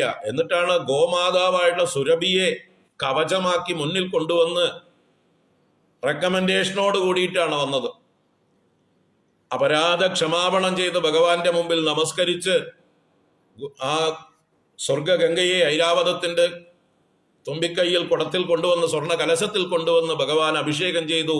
ആ ഗോമാതാവായുള്ള സുരഭി തന്റെ പാലുകൊണ്ടും ഭഗവാനെ അഭിഷേകം ചെയ്ത് ഗോവിന്ദൻ എന്നൊരു പേരും കൊടുത്തു എന്ന് ഭാഗവതം കാണാം, അല്ലേ? സർവത്ര ഗോവിന്ദനാമ സങ്കീർത്തനം, ഗോവിന്ദ ഗോവിന്ദ.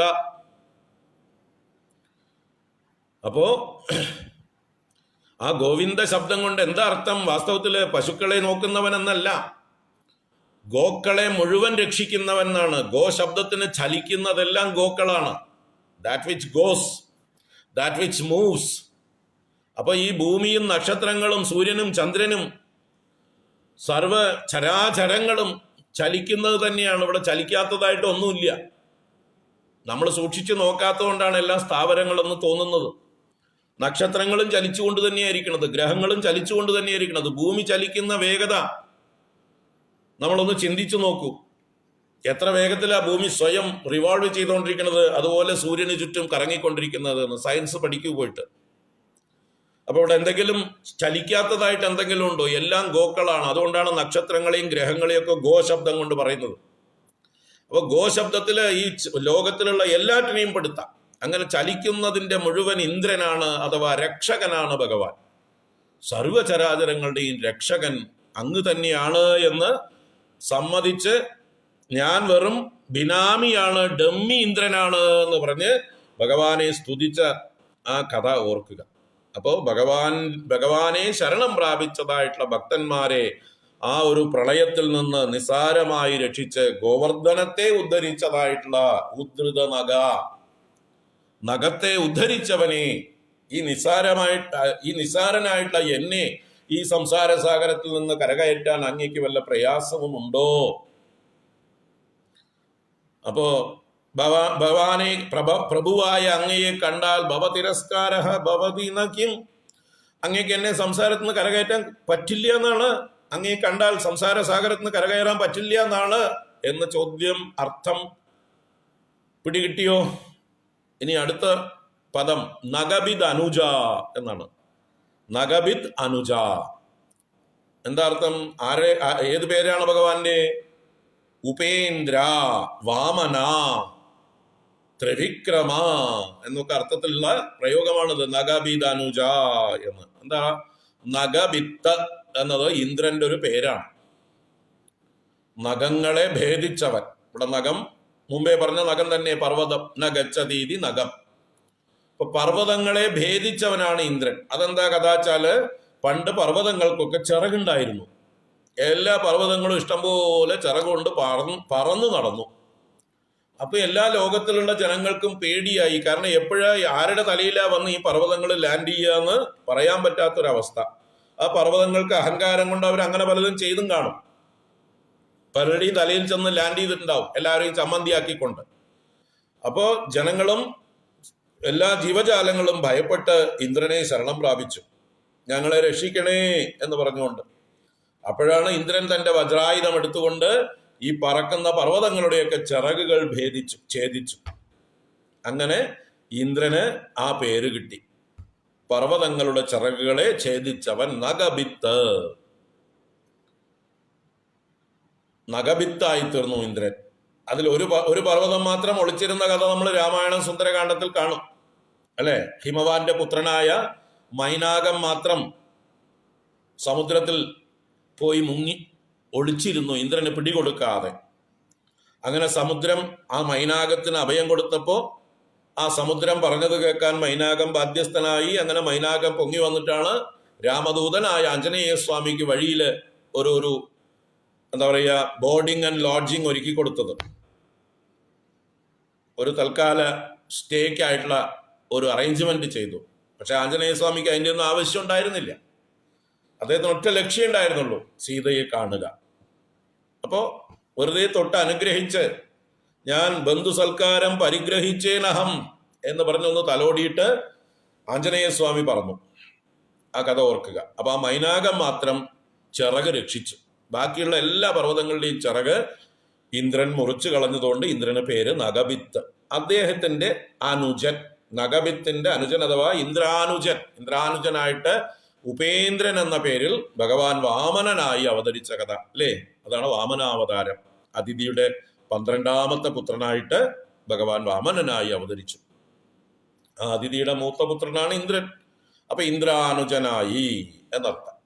അപ്പൊ ആ കഥയൊന്ന് ആലോചിക്കുക, വാമനാവതാര കഥ.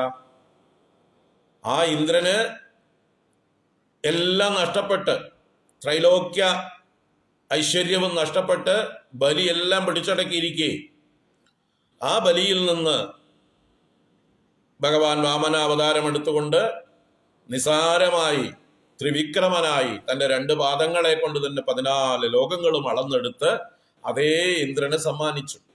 ആ ഇന്ദ്രനെ തന്നെ തന്റെ ഗവർണറായിട്ട് വീണ്ടും അപ്പോയിന്റ് ചെയ്തു. ബലി എന്നുള്ള ഒരു അഹങ്കാരി വന്ന് ഭഗവാൻ അപ്പോയിന്റ് ചെയ്ത ഇന്ദ്രനെ ഡിസ്മിസ് ചെയ്യാണ് ഉണ്ടായിരുന്നത്. അത് ഭഗവാന് സമ്മതമല്ല. കാരണം ഭഗവാൻ അപ്പോയിന്റ് ചെയ്ത ആളെ ഭഗവാൻ അറിയാതെ വേറൊരാളെ ഡിസ്മിസ് ചെയ്യാൻ വ്യവസ്ഥയില്ല. അപ്പോ ആ ബലി അഹങ്കാരം കൊണ്ടത് ചെയ്തപ്പോൾ ആ ബലിയെ ഭഗവാൻ ബലി നല്ലവനായതുകൊണ്ട് കൊന്നുകളഞ്ഞില്ല. ബലി പ്രഹ്ലാദന്റെ പൗത്രനുമാണ്, ധർമ്മിഷ്ഠനുമാണ്, സത്യസന്ധനുമാണ്, പരാക്രമിയാണ്, നല്ല വാല്യൂസ് ഉള്ള ആളാണ്. ആകെ കൂടി ഒരേ കുഴപ്പം അഹങ്കാരം മാത്രമേ ഉണ്ടായിരുന്നുള്ളൂ. ആ അഹങ്കാരത്തിന്റെ കാരണം ഈശ്വരനെ അറിയായികയാണ്. പാവം, അതിന് അദ്ദേഹത്തെ പറഞ്ഞിട്ട് കാര്യമില്ല. അദ്ദേഹത്തിന് ഈശ്വരൻ ആരാന്ന് അറിയില്ലായിരുന്നു. കാരണം അദ്ദേഹം പഠിച്ച സിലബസിൽ ഈശ്വരൻ ഉണ്ടായിരുന്നില്ല. ആരുടെ സിലബസ് അദ്ദേഹം പഠിച്ചത്? ശുക്രാചാര്യരുടെ സിലബസാണ് പഠിച്ചത്. അത് തന്നെ നമ്മുടെ സ്കൂളുകളിലൊക്കെ ഇപ്പോഴും പഠിപ്പിച്ചുകൊണ്ടിരിക്കുന്നത്. ശുക്രാചാര്യരുടെ സിലബസാണ് ഇന്ത്യൻ സ്കൂളുകളിൽ ഇപ്പോൾ പഠിപ്പിച്ചുകൊണ്ടിരിക്കുന്നത്. എന്ന് പറഞ്ഞാൽ ഭൗതിക വിദ്യകൾ മാത്രം, ധർമ്മ അർത്ഥ കാമങ്ങളാകുന്ന ത്രിവർഗം എന്ന് പറയുന്ന 3 പുരുഷാർത്ഥങ്ങൾ നേടാൻ വേണ്ടി മാത്രമുള്ളതായിട്ടുള്ള വിദ്യാഭ്യാസമാണ് ശുക്രാചാര്യരുടെ വിദ്യാഭ്യാസം. അതിന്റെ മോഡേൺ വേർഷൻ തന്നെയാണ് ഇപ്പൊ നടന്നുകൊണ്ടിരിക്കുന്ന വിദ്യാഭ്യാസം. അപ്പൊ അതല്ല ഭാരതീയമായിട്ടുള്ള വിദ്യാഭ്യാസം. ഭാരതീയ വിദ്യാഭ്യാസം ബൃഹസ്പതിയുടെ വിദ്യാഭ്യാസമാണ്. അത് മറന്ന് ഇപ്പോഴും ശുക്രാചാര്യരെ പിന്തുടരുകയാണ് നമ്മളൊക്കെ ചെയ്യുന്നത്. നമ്മുടെ വിദ്യാഭ്യാസ സമ്പ്രദായം ഭാരതത്തിന് സ്വാതന്ത്ര്യം കിട്ടിയിട്ടും ശുക്രാചാര്യരുടെ സിലബസ് തന്നെ പിന്തുടരുന്നു. സമ്മതമാണോ നിങ്ങൾക്കൊക്കെ? അപ്പോ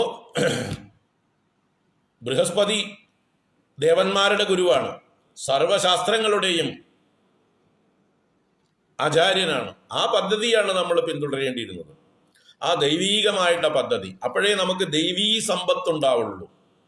ദേവന്മാരുടേതായിട്ടുള്ള മൂല്യങ്ങൾ നമ്മളിൽ ഉണ്ടാവണമെങ്കിൽ ബൃഹസ്പതിയുടെ പദ്ധതി നമ്മൾ ഫോളോ ചെയ്യണം. അതാണ് ആർഷഭാരത സംസ്കാരം. ആ ആർഷഭാരത സംസ്കാരത്തെ വിട്ട് ശുക്രാചാര്യരുടെ സംസ്കാരമാണ് നമ്മൾ ഇപ്പോഴും തുടരുന്നത്. അപ്പൊ ആ ശുക്രാചാര്യന്റെ സിലബസ് പഠിച്ചതുകൊണ്ട് മഹാബലി പാവം അങ്ങേര് ഈശ്വരൻ ആരാന്ന് അറിഞ്ഞിരുന്നില്ല. അതുകൊണ്ട് സ്വയം ഈശ്വരൻ എന്ന് പ്രഖ്യാപിച്ച ആളാണ് ഈ മഹാബലി. മഹാബലി വാമനൻ വന്ന് ദാനം ചോദിച്ചതായിട്ടുള്ള സമയത്ത് വാമനനെ പരിഹസിച്ചുകൊണ്ട് പറഞ്ഞ വാക്കുകളൊക്കെ ഓർക്കുക. അങ്ങ് എന്തൊരു ബാലിശനാണ്, അങ്ങ് എന്നെ പോലൊരു ത്രൈലോക്യ ഈശ്വരന്റെ അടുത്ത് വന്ന് കേവലം 3 അടി മണ്ണോ യാചിക്കുന്നത്? അങ്ങേക്ക് ഒട്ടും വിവരമില്ല എന്ന് പറഞ്ഞ് പരിഹസിക്കുന്നുണ്ട് വാമനനെ. മാം വചോബി സമാരാധ്യ ലോകാനാം ഏകമീശ്വരം പദത്രയം വൃണീതേ യോ അബുദ്ധിമാൻ ദീപദാശുഷം. അങ്ങ് ഒരു ദീപം തന്നെ ചോദിച്ചാൽ നൽകാൻ കഴിവുള്ളവനാണ് ഞാൻ. വേണമെങ്കിൽ ജംബൂ ദ്വീപ് ചോദിക്കൂ. അന്നത്തെ ജംബൂ ദ്വീപ് എന്ന് പറഞ്ഞാൽ ഇന്നത്തെ ഏഷ്യ വൻകര. ആ ദീപം തന്നെ നൽകാൻ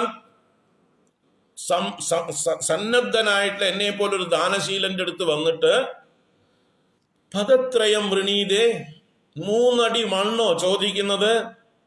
അതും തൊട്ടു മുമ്പേ ഈ മഹാബലിയെ ഇനി പുകഴ്ത്താൻ ബാക്കിയൊന്നുമില്ല ഈ വാമനൻ. അദ്ദേഹത്തിന്റെ പാരമ്പര്യം മുഴുവൻ പറഞ്ഞിട്ട് അങ്ങ് ആരുടെ മകനാണ്? ആ വിരോചനൻ ഏതാ മുതല് ദാനശീലനായിരുന്നില്ലേ? തന്റെ ആയുസ്സിനെ തന്നെ ഇന്ദ്രൻ ബ്രാഹ്മണ വേഷത്തിൽ വന്നപ്പോ കൊടുത്ത ആളല്ലേ തങ്ങളുടെ അച്ഛൻ. അങ്ങയുടെ മുത്തശ്ശൻ പ്രഹ്ലാദനല്ലേ? ഭഗവാൻ ഏറ്റവും പ്രിയപ്പെട്ട ഭക്തോത്തമനല്ലേ? സത്യസന്ധനും ധർമ്മശീലനും ബ്രഹ്മണ്യനുമായിട്ടുള്ള ആ പ്രഹ്ലാദന്റെ പൗത്രനല്ലേ അങ്ങ്?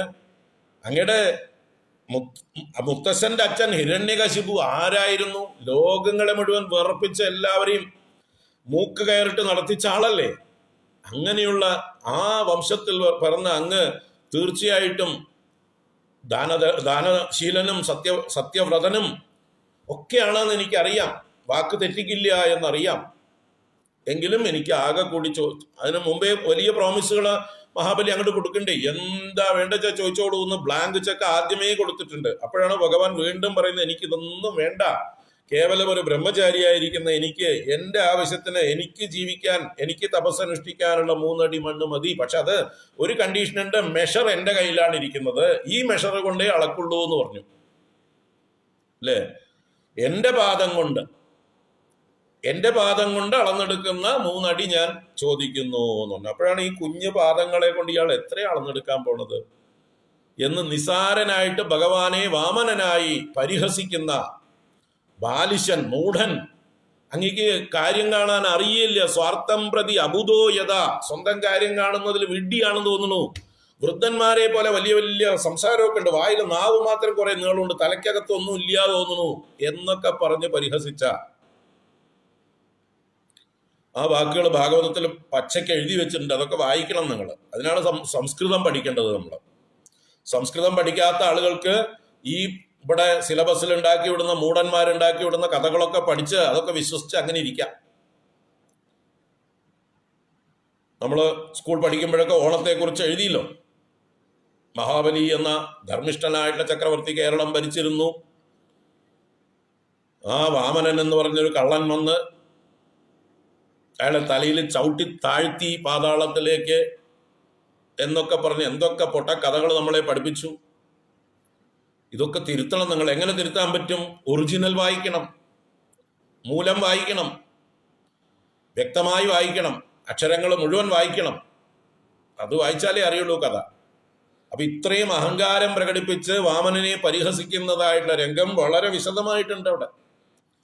അങ്ങനെയുള്ള ആ വാഗ്ദാനം ചെയ്യുമ്പോഴൊക്കെ ഭഗവാൻ പറയുന്നുണ്ട്, വേണ്ട, എനിക്ക് പ്രലോഭനങ്ങൾ ഒന്നും വേണ്ട, എൻ്റെ ആവശ്യം മാത്രം അങ്ങ് സാധിച്ചാൽ മതി എന്ന് പറഞ്ഞപ്പോൾ പരിഹസിച്ചുകൊണ്ട്, ശരി അങ്ങേക്ക് അത് മതിയെങ്കിൽ എന്താപ്പ ചെയ്യാ എന്ന് പറഞ്ഞുകൊണ്ട്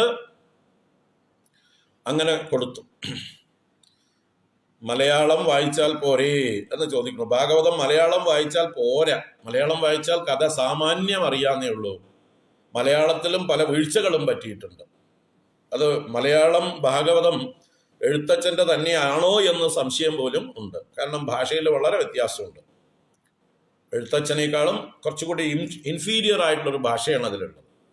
അതുകൊണ്ട് തന്നെ പണ്ഡിതന്മാര് ശങ്കിക്കേണ്ടത് എഴുത്തച്ഛൻ്റെതാണോ എന്ന്. അത് മാത്രമല്ല, ഈ മലയാളം ഭാഗവതത്തിലാണ് ഈ അബദ്ധം ചെയ്തത്. ഏതബദ്ധം ചെയ്തത്? ഭഗവാൻ ഈ വാമനൻ മഹാബലിയുടെ തലയിൽ കാല് വെച്ചു എന്ന് പറഞ്ഞത്. നിങ്ങൾ ഒറിജിനൽ ഭാഗവതത്തിലേക്ക് വരൂ, മൂലത്തിൽ എവിടെയും എഴുതിയിട്ടില്ല ഭഗവാൻ മഹാബലിയുടെ തലയിൽ കാല് വെച്ചു എന്നുള്ളത്. മഹാബലി ഭഗവാന്റെ പാദത്തിൽ നമസ്കരിച്ചുകൊണ്ട് എൻ്റെ തലയിൽ കാല് വെക്കൂ, എന്നെ സത്യസന്ധനാക്കൂ, എന്നെ ധർമ്മശീഷനാക്കൂ, ഞാൻ നരകത്തിൽ പോകാൻ ഇടവരരുത്, എൻ്റെ പിതൃക്കൾക്ക്, എൻ്റെ പിതാമഹന്മാർക്ക് ചീത്തപ്പേരുണ്ടാവരുത്, അതിനൊക്കെ വേണ്ടി എൻ്റെ തലയിൽ കാല് വെക്കൂ എന്ന് പറഞ്ഞ് ഭഗവാന്റെ കാലിൻ്റെ അടിയിൽ ഈ മഹാബലി കൊണ്ട് തല വെക്കുന്നുണ്ട് എന്നല്ലാതെ ഭഗവാൻ അനുഗ്രഹിച്ചു വാക്കുകൾ പറയുന്നതല്ലാതെ അവിടെ കാല് വെച്ചു എന്ന് ഭാഗവതം മൂലത്തില് നിങ്ങൾ ആരെങ്കിലും കണ്ടാ കാണിച്ചു തരണം എനിക്ക്. ഞാൻ ഇത്രയും അരിച്ചു പെറുക്കിയിട്ട് കണ്ടില്ല. മറ്റ് പല പുരാണങ്ങളിലും ഞാൻ നോക്കി ഇതേ കഥയുള്ളിടത്ത്. ഒറിജിനൽ സാൻസ്ക്രിറ്റിൽ വാമന പുരാണം നോക്കട്ടെ, അല്ലെങ്കിൽ മഹാഭാരതത്തിലുണ്ട് ഈ കഥ. അതുപോലെ മറ്റു പല പുരാണങ്ങളിൽ, വിഷ്ണു പുരാണം, ഇതിലൊക്കെ ഈ കഥയുണ്ട്. അതിലൊന്നും തന്നെ ഭഗവാൻ ചവിട്ടിത്താഴ്ത്തി എന്നുള്ളതില്ല. അഥവാ ഭഗവാൻ കാല് വെച്ചിട്ടുണ്ടെങ്കിൽ മഹാബലി ഇങ്ങനെ നിർബന്ധിച്ച് തല കൊണ്ടുപോയി ഭഗവാന്റെ കാലിൻ്റെ അടിയിൽ തിരികിയപ്പോൾ അനുഗ്രഹിച്ചു കാണും. അതിന് നമ്മുടെ പൂർവിക സമ്പ്രദായത്തിലെ പാദദീക്ഷ, ഗുരുപാദദീക്ഷ, ഈശ്വരന്റെ പാദത്തെ തന്നെയാണ് എല്ലാവരും ആശ്രയിച്ചിട്ടുള്ള ശീലം. അതിനെ നിന്ദ്യമായിട്ടൊരു കാര്യമായിട്ട് പറയേണ്ട കാര്യമില്ല. കർണാടകയിലും ഈ ഇവരുടെ ഇടയിൽ, ഗൗഡസാരസ്വത ബ്രാഹ്മണരുടെ ഇടയിൽ അവരുടെ ഗുരു തലയിൽ കാല് വെച്ചിട്ടാണ് അനുഗ്രഹിക്കുക. ആ ഗുരു പീഠത്തിലിരിക്കുമ്പോൾ ശിഷ്യഗണങ്ങൾ ചെന്ന് നമസ്കരിച്ച് കുനിഞ്ഞു നിൽക്കും. എന്തിനാ? ഇദ്ദേഹത്തിന്റെ പാദം തലയിൽ കിട്ടാൻ വേണ്ടി. അദ്ദേഹത്തിന്റെ പാദം കൊണ്ടവര് തലയിൽ വെപ്പിച്ച് അനുഗ്രഹിപ്പിക്കും. നമ്മളിവിടെ കൈ കൊണ്ട് അനുഗ്രഹിക്കുന്നതിനോട് അവിടെ പാദദീക്ഷയാണ്. ഗുരുക്കന്മാര് പാദദീക്ഷയാണ് കൊടുക്കുക. അപ്പൊ അങ്ങനെയുള്ള സമ്പ്രദായങ്ങളുണ്ട്. അപ്പൊ അതിനെയൊക്കെ ബഹുമാനിക്കുന്ന ആ ഭാരതീയരുടെ മുമ്പില് ഭഗവാൻ ചവിട്ടിത്താഴ്ത്തി എന്ന് ഇല്ലാത്തത് പറഞ്ഞ് ഭഗവാനെ കള്ളനാക്കുന്ന, വഞ്ചകനാക്കുന്ന, ചതിയനാക്കുന്ന കഥയാണ് ഇവിടെ കേരളത്തിൽ ഉണ്ടാക്കിയിട്ടുള്ളത്. ഭഗവാൻ ചവിട്ടിയിട്ടുമില്ല, താഴ്ത്തിയിട്ടുമില്ല. മഹാബലി നമസ്കരിച്ച് സമർപ്പിച്ചു. തന്റെ അഹങ്കാരസ്ഥാനമായിട്ടുള്ള ശിരസ് ഭഗവാന്റെ പാദത്തിൽ സമർപ്പിച്ചു. ഭഗവാൻ കാല് വെച്ചോ അനുഗ്രഹിച്ചോ എന്നുള്ളത് അറിയില്ല. അത് പറഞ്ഞിട്ടില്ല അവിടെ. അത് ഭഗവാന്റെ ഇഷ്ടം, ബലിയുടെ ഇഷ്ടം. അത് അവർ തമ്മിലായി. ബലി ആവശ്യപ്പെട്ട് ഭഗവാൻ തലയിൽ കാല് വെച്ചിട്ടുണ്ടെങ്കിൽ തന്നെ അത് നിങ്ങൾക്ക് എന്താ അതിൽ ഛേദം? എന്നിട്ട് ഭഗവാൻ ചവിട്ടി താഴ്ത്തിയില്ല. ഭഗവാൻ പറഞ്ഞു, നീ സത്യസന്ധനായതുകൊണ്ട് നീ പറഞ്ഞ വാക്ക് സർവസ്വവും നഷ്ടപ്പെട്ടിട്ടും നീ പാലിച്ചതുകൊണ്ട്, നീ പ്രഹ്ലാദന്റെ പേരക്കുട്ടിയായതുകൊണ്ട്, പ്രഹ്ലാദന് ഞാൻ മുമ്പേ വാക്ക് കൊടുത്തിട്ടുണ്ട്, നിന്റെ 21 തലമുറയെ ഞാൻ രക്ഷിച്ചു കൊള്ളാമെന്ന്. അതുകൊണ്ടാണ് നീ ഇപ്പോഴും ശിക്ഷിക്കപ്പെടാതിരിക്കുന്നത്. ആ പ്രഹ്ലാദന്റെ പൗത്രനാണ് നീ. അതുകൊണ്ട് നീ സുരക്ഷിതനായി സുഖമായി നീ സുതലം എന്ന് പറയുന്ന ലോകത്തിലേക്ക് പോയി താമസിക്കൂ. അവിടെ സ്വർഗത്തേക്കാൾ സുന്ദരമാണ്.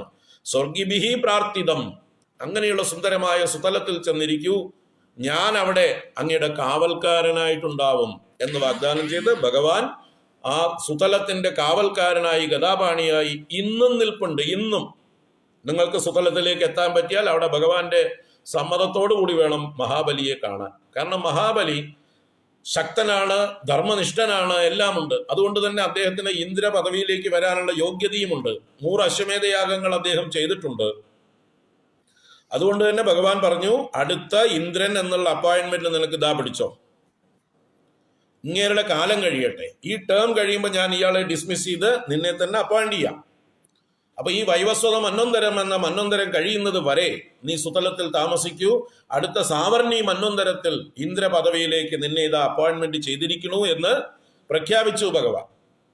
അതിനെക്കുറിച്ച് ഭാഗവതത്തിൽ തന്നെ പറയും. ഇനി അടുത്ത സാവർണി മന്വന്തരത്തിൽ ഈ ഇന്ദ്രൻ ഈ സ്ഥാനം വിട്ടൊഴിയാൻ മടിക്കുമ്പോൾ അതേ ഇന്ദ്രനെ ഭഗവാൻ ഡിസ്മിസ് ചെയ്ത് തള്ളിവിട്ട് മഹാബലിയെ അപ്പോയിന്റ് ചെയ്യും.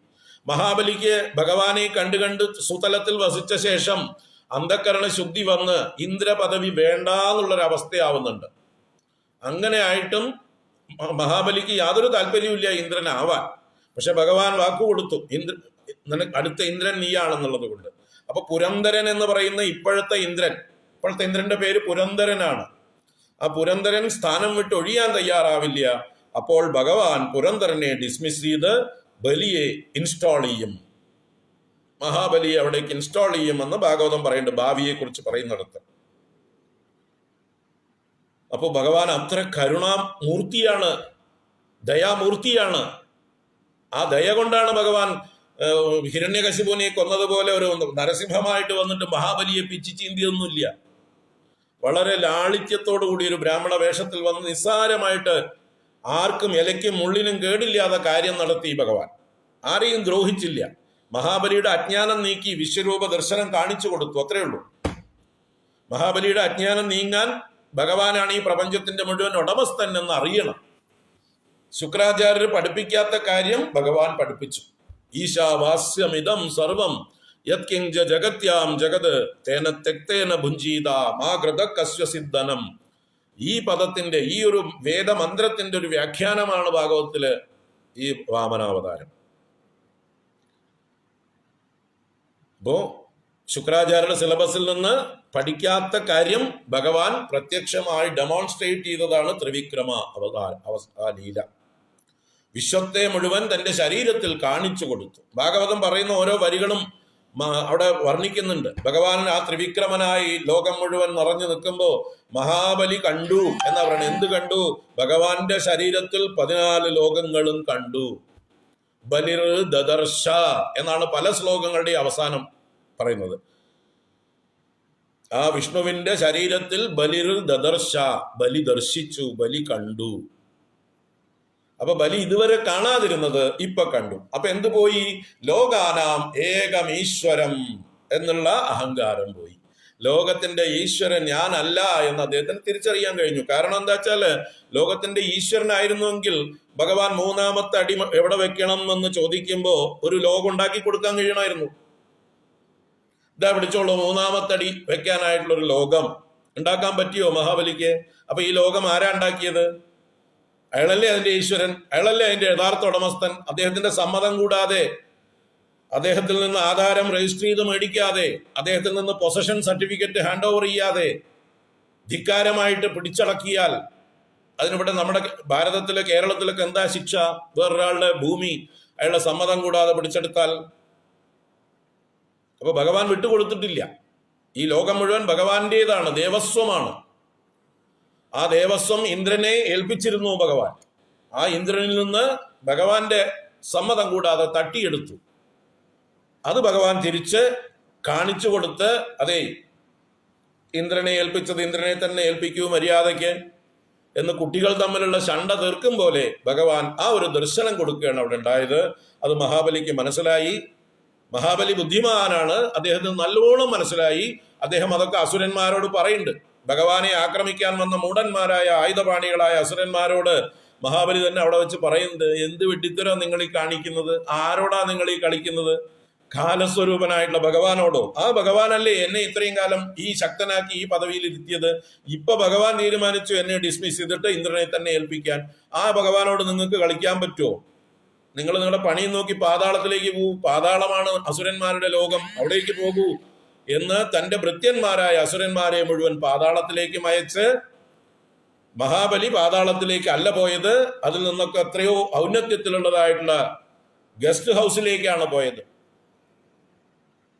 അല്ലേ? ഒരു ഒരു ഒരു എന്താ പറയുക, ഹോളിഡേ വെക്കേഷൻ ആഘോഷിക്കാൻ എന്നതുപോലെ സുതലം എന്ന ലോകത്ത് ഭോഗങ്ങൾ മാത്രം അനുഭവിച്ചുകൊണ്ട് സുഖമായിട്ട് കഴിയാനാണ് പറഞ്ഞത്.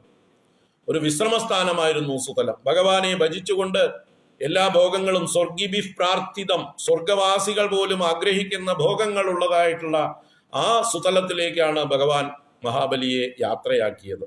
സ്വയം താനും അവിടുത്തെ കാവൽക്കാരനായിട്ട് ഇപ്പോഴും നിൽപ്പുണ്ട് ആ സുതലത്തിൽ. പിന്നീട് ത്രേതായുഗത്തിൽ രാവണൻ ആക്രമിക്കാൻ ചെന്നപ്പോൾ രാവണനെ ഭഗവാൻ ഗത കൊണ്ടെടുത്തൊരു ഏറെറിഞ്ഞ കഥയുണ്ട്. രാവണ ദിഗ്വിജയം കഥ വായിച്ചു നോക്കുക. അപ്പൊ രാവണൻ ലോകത്തോട് പറഞ്ഞു, ഞാൻ എല്ലായിടത്തും ജയിച്ചു എന്ന് നുണ പറഞ്ഞു. വാസ്തവത്തിൽ സുതലം ജയിച്ചിട്ടില്ല. രാവണൻ 3 തോറ്റത്. അത് ഈ മഹാബലിയുടെ സുതലത്തിലും, അത് ഭഗവാൻ വിഷ്ണു തന്നെ കഥ കൊണ്ട് എറിഞ്ഞതുകൊണ്ടും, കാർത്തവീര്യാർജുനന്റെ അടുത്തും ബാലിയുടെ അടുത്തും 3 രാവണൻ തോറ്റ കഥയുണ്ട്. പക്ഷെ ആരോടും പറഞ്ഞില്ല, സൈലന്റ് ആക്കി വെച്ചു. നമ്മുടെ രാഷ്ട്രീയക്കാരെ പോലെ താൻ എല്ലാ ദിക്കും ജയിച്ച കേമനാണ്, ദിഗ്വിജയം നടത്തിയവനാണെന്ന് പറഞ്ഞ് ഘോഷിച്ചു. വാസ്തവത്തിൽ പരാജിതനാണ്, 3 പരാജിതനാണ് രാവണൻ. അപ്പൊ അതിലൊന്ന് സുതലമാണ്. അത് ഭാഗവതം പഞ്ചമസ്കന്ധത്തിലും പറയുന്നുണ്ട്. ഓരോരോ ലോകങ്ങളെക്കുറിച്ച് 14 ലോകങ്ങളെക്കുറിച്ചും വർണ്ണിക്കുമ്പോൾ അവിടെ സുതലത്തിൽ മഹാബലി ഇന്നും ഇരിക്കുന്നു. അവിടെ ഭഗവാൻ പാർഷദനായി നിൽക്കുന്നു, കാവൽക്കാരനായി ഗദാപാണിയായി നിൽക്കുന്നു. അവിടേക്ക് രാവണൻ വന്നപ്പോ ഭഗവാൻ ഗദ കൊണ്ടെടുത്ത് എറിഞ്ഞു എന്നത് പഞ്ചമസ്കന്ധത്തിലുണ്ട്. ഇതൊക്കെ ഓരോ പദവും ഭാഗവതത്തിലെ സൂക്ഷ്മമായിട്ട് വായിച്ച് അതിന്റെ അർത്ഥം നല്ലതുപോലെ മനനം ചെയ്താൽ മാത്രമേ എന്താണ് ഭാഗവതത്തിൽ പറഞ്ഞിരിക്കുന്ന ഭഗവാന്റെ കഥ, മഹാബലിയുടെ കഥ, ഇതൊക്കെ അറിയുള്ളൂ. ഇത് മൂഢജനങ്ങള് ആരെങ്കിലും പറഞ്ഞ എന്തെങ്കിലും വിഡ്ഢിത്തരങ്ങൾ പറഞ്ഞാൽ ഒക്കെ കേട്ടിട്ട് പോകും. എന്ത് ചെയ്യാൻ പറ്റും? സംസ്കൃതം അറിയില്ല. അപ്പൊ നമുക്ക് ചിന്തിക്കണം. അത് നമുക്ക് ചിങ്ങമാസത്തിൽ ചിന്തിക്കാം, ഈ കഥകളൊക്കെ എങ്ങനെയാണ് കാണേണ്ടതെന്ന്, ഏത് രീതിയിലാണ് അതിൻ്റെ ഉള്ളിലേക്ക് നോക്കേണ്ടതെന്ന്. ഇന്നത്തെ പല സപ്താഹങ്ങളും വെറും പ്രഹസനങ്ങളായി, യഥാർത്ഥ കഥ പറയാതെ, ഭഗവാന്റെ മഹിമയെ പറയാതെ, ആചാര്യന്മാരെന്ന് പറയുന്ന മൂഢന്മാര് പലരും, മുറി വൈദ്യന്മാര്, അവിടുന്ന് ഇവിടുന്നൊക്കെ കുറച്ചൊക്കെ കേട്ട് കഴിയുമ്പോഴേക്കും സ്വയം ആചാര്യന്മാരായി കഴിഞ്ഞ് ഭാഗവതവുമായിട്ട് വിൽക്കാൻ ഇറങ്ങും. എന്നിട്ട് വലിയ ഉത്സവമായിട്ട് കാശുണ്ടാക്കി പങ്കിട്ട് ഞങ്ങൾക്ക് ഇത്ര, നിങ്ങൾക്ക് ഇത്ര, സംഘാടകരായിട്ടുള്ള കമ്മിറ്റിക്ക് ഇത്ര, ആചാര്യനായിട്ടുള്ള ഞങ്ങൾക്ക് ഇത്ര എന്ന് പറഞ്ഞ് പങ്കും വെച്ച് പോകുന്നതായിട്ടുള്ള ആളുകൾ ധാരാളം ഉണ്ടെന്ന്. സപ്താഹം വെറും ഒരു പ്രഹസനമായിട്ട്, യഥാർത്ഥത്തിൽ ഭഗവാന്റെ മഹിമ പറയാനാണ് ഭാഗവത സപ്താഹം നടത്തേണ്ടത്. അതിനു പകരം ഭഗവാനെ യഥാർത്ഥത്തിൽ അറിയാതെ നിന്ദിച്ചുകൊണ്ട് പലതും പറയുന്ന മൂഢജനങ്ങളെ നമ്മൾ നിത്യവും കാണുന്നുണ്ട്. ഇപ്പോ പല വലിയ വലിയ ആൾക്കാർ, ലോക പ്രശസ്ത ഭാഗവത ആചാര്യന്മാരുടെയൊക്കെ ഭാഗവത പ്രഭാഷണങ്ങൾ യൂട്യൂബിലുണ്ട്. കേൾക്കുമ്പോൾ നമുക്ക് എവിടേക്കാ ദേഷ്യം വരണമെന്ന് അറിയില്ല. കാരണം അത്ര വിഡ്ഢിത്തരങ്ങളാണ് പറഞ്ഞു വെച്ചിരിക്കുന്നത്. ഭഗവാനെ കുറിച്ച് നിന്ദാപരമായിട്ടുള്ള പല പ്രസ്താവനകളും അവരുടെ ഭാഗത്തുനിന്ന് വരുന്നു. ഒരിക്കലും അങ്ങനെയൊന്നും പറയാൻ പാടില്ലാത്തതാണ്. കാരണം അത് ഭഗവാനെ അറിഞ്ഞാൽ അത് പറയാൻ പറ്റില്ല.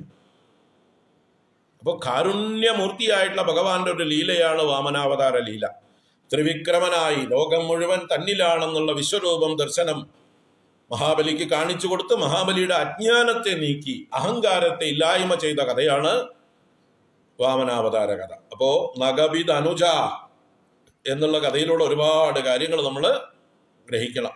ഇന്ദ്രന് അഭയം കൊടുത്തതും ഇന്ദ്രന്റെ സ്ഥാനം തിരിച്ചു കൊടുത്തതും മഹാബലിയുടെ അഹങ്കാരത്തെ നീക്കിയതും ഈശാവാസ്യം ഇതം സർവം എന്ന ദർശനം കൊടുത്തതും, ആ ദർശനം നമുക്കുണ്ടാവണം വാമനമൂർത്തിയെ ആലോചിക്കുമ്പോൾ. അതാണ് നമ്മുടെ ഓണത്തിന്റെ തത്വം. നമ്മൾ ഓണം ആഘോഷിക്കുമ്പോൾ ഈശാവാസ്യമിതം സർവം യത്കിഞ്ച ജഗത്യാം ജഗത് എന്ന പരമാർത്ഥം അറിഞ്ഞുകൊണ്ട് എങ്ങനെ ജീവിക്കണം? തേന തെക്തേന ഭുഞ്ചീതാഹ മാ ഘൃതകസ്യ സിദ്ധനം. നമ്മുടെ കയ്യിലുള്ളതൊക്കെ മറ്റുള്ളവർക്ക് പങ്കിട്ട് കൊടുത്തുകൊണ്ട് ജീവിക്കലാണ് ഓണത്തിന്റെ സന്ദേശം. ആ പങ്കിട്ട് കൊടുക്കലാണ്. അത് എപ്പോഴേ സാധിക്കുള്ളൂ, എല്ലാം പങ്കിട്ട് കൊടുക്കാൻ. ഈശാവാസ്യം ഇതം സർവം എന്ന അറിവുണ്ടാകുമ്പോഴാണ്. ആ ദർശനം ഓർമ്മിപ്പിക്കുന്ന ദിവസമാണ് ഓണമായിട്ട്, വാമന ജയന്തിയായിട്ട് നമ്മൾ ആഘോഷിക്കേണ്ടത്. അല്ലാതെ മഹാബലിയുടെ ആഗമനമേ അല്ല ഓണം. മഹാബലി കേരളം കണ്ടിട്ട് പോലുമില്ല. കേരളത്തിലേക്ക് വരണമെന്ന് ഇന്ന് വരെ അങ്ങേരെ ആവശ്യപ്പെട്ടിട്ടില്ല. ഇനി അഥവാ ഇന്നിപ്പോ കേരളത്തെ കണ്ട വരണ്ടെന്നും പറയും. കഥ വായിക്കും നിങ്ങൾ. മഹാബലി ഉള്ളപ്പോ കേരളം ഇല്ല. പരശുരാമനല്ലേ കേരളം ഉണ്ടാക്കിയത്. ഇങ്ങനെ പല കാര്യങ്ങളും ചിന്തിക്കാത്ത മൂഢന്മാര് ആരെങ്കിലും എന്തെങ്കിലും വിഡ്ഢിത്തരങ്ങൾ പറഞ്ഞാൽ അതിനെ വെള്ളം തൊടാതെ തൊണ്ട തൊടാതെ വിഴുങ്ങുന്ന വിഡ്ഢികള്. ചിന്തിക്കുക. തൽക്കാലം 2 നാമം ഇവിടെ നിൽക്കട്ടെ. ഉദ്ധൃത നഗഭിധനുജ ധനുജ കുലാമിത്ര മിത്ര ശശി ദൃഷ്ടേ ദൃഷ്ടേ ഭവതി പ്രഭവതി ന ഭവതി കിം ഭവതി രസ്കാരഃ. നാളെ ഒന്നുകൂടെ ഒന്ന് കണ്ടിട്ട് രണ്ട് നാമങ്ങൾ പറയാനുണ്ട്. അത് കഴിഞ്ഞിട്ട് നമുക്ക് അടുത്ത ശ്ലോകത്തിലേക്ക് പോകാം. തൽക്കാലം വളരെയധികം സമയം എടുത്തു. കാരണം 2 വലിയ കഥകളുടെ സൂചനകൾ തരാൻ വേണ്ടിയിട്ടായിരുന്നു. പാലാഴി മദനം, ഗോവർദ്ധനോദ്ധാരണം, ഇപ്പതാ വാമനാവതാരം. 3 കഥ പറഞ്ഞു. അപ്പോൾ 1 മണിക്കൂർ എടുത്തു. സാരമില്ല. ഇന്ന് 10:30 ശിവഭുജംഗവുമായിട്ട് നമുക്ക് കാണാം. ഹരിയോം. എല്ലാവർക്കും ശുഭദിനാശംസകൾ.